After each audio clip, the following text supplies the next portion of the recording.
Ziene Hereu zeme gailei Kedei gu hemui pung luze gailei Hereu leine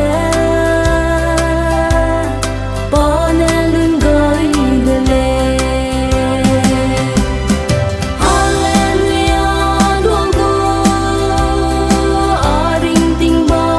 tane Ringbe pengeu dibe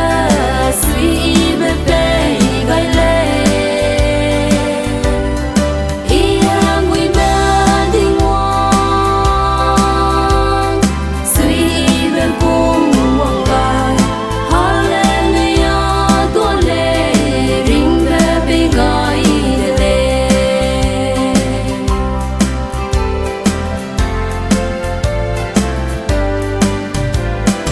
Gaderabe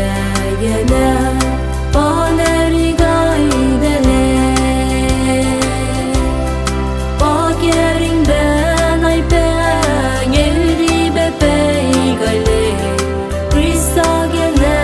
Ringbe dibe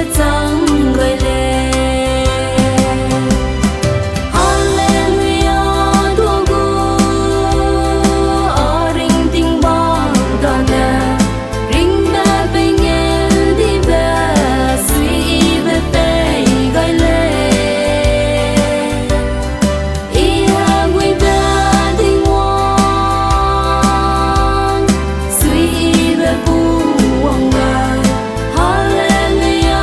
toalei Ringbe peigai delei